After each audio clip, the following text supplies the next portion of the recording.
Hello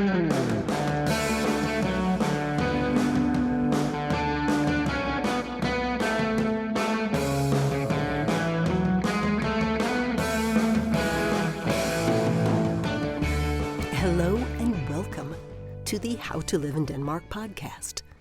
I'm Kay Zander-Mellish. A story I've heard over and over again when I talk to internationals working in Denmark is that they thought they were going to get fired.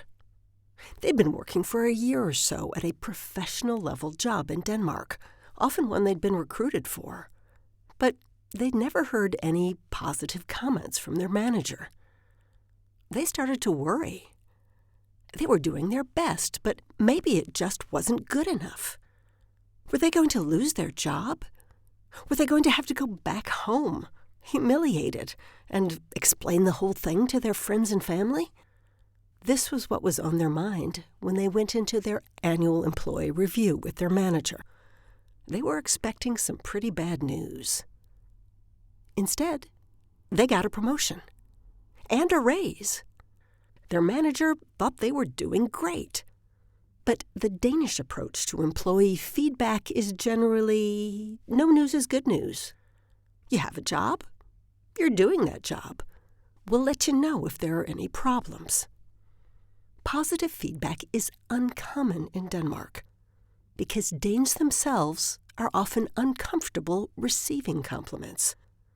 Compliments run smack dab into the Janteloven, which says specifically, don't think you're better than us. When you give someone a compliment, you lift them above you, if only for a moment, and that disturbs the equality, or at least the facade of equality, which is so important in Denmark. So compliments are not a natural thing in Denmark, either on the job or in your personal life.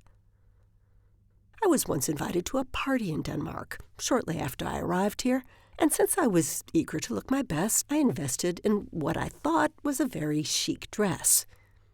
I went to the party, wore the dress. It was a good party, but nobody said anything about my dress. Speaking on the phone to a friend the next day, I said something along the lines of, yeah, it was a really good party, but, nobody said anything about my dress. Oh, it's a lovely dress. We were all talking about it, my friend informed me. I was confused. Why didn't anyone say anything to me? I asked. She laughed. Well, you already knew you looked good. When they do receive compliments, Danes often get flustered because they don't know what to say in response. Or they even get suspicious.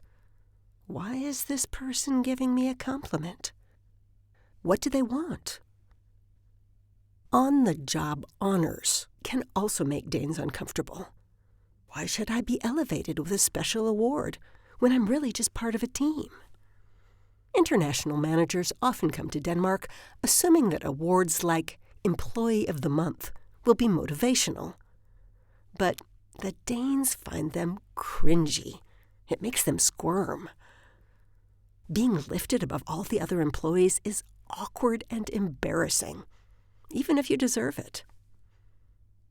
Now, this was difficult for me as an American. We are the country that invented cheerleading. We love to rain down compliments for business and pleasure.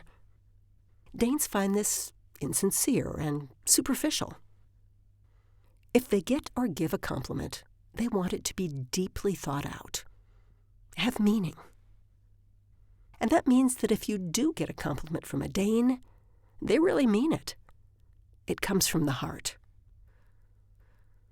But on a daily basis, and in particular in the workplace, Danes feel needing a compliment is rather childish. You're an adult professional. Why do you need positive feedback? Why can't you just do your job?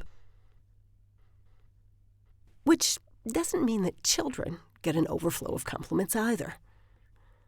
When my daughter was young, I went to pick her up at kindergarten, Børnehave, and she was in the middle of a game with her friends, so I decided to wait around for a few minutes while she finished up.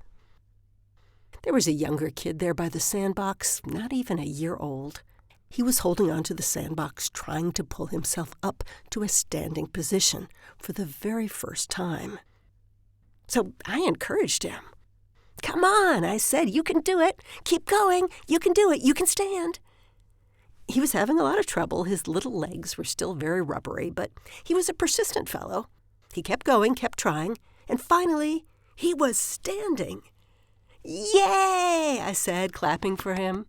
"Good for you." The Danish female care worker nearby wasn't quite as impressed. "I think he knows he's good at standing," she said. That little boy had just had his first brush with the Janteloven, and the culture in which praise, or too much praise, can lead to an unacceptably swelled head. That's why compliments, which the Danes call ros, spelled similar to rose, the flower, are a rare bloom in Denmark. Getting them, or giving them, makes most Danes feel awkward. And that's the How to Live in Denmark podcast for this week. You can buy our books, How to Live in Denmark, How to Work in Denmark, Working with Danes, Tips for Americans, Working with Americans, Tips for Danes, and Top 35 Mistakes Danes Make in English. They're all available on Amazon, Google Books, Apple Books, Saxo Books, and at books.howtoliveindenmark.com. You can also book me for a presentation to your group or organization. I love to travel all around Denmark, all over Europe. I've just come back from Estonia. Book me, I'll be there, tailor a speech to your organization. See you next time.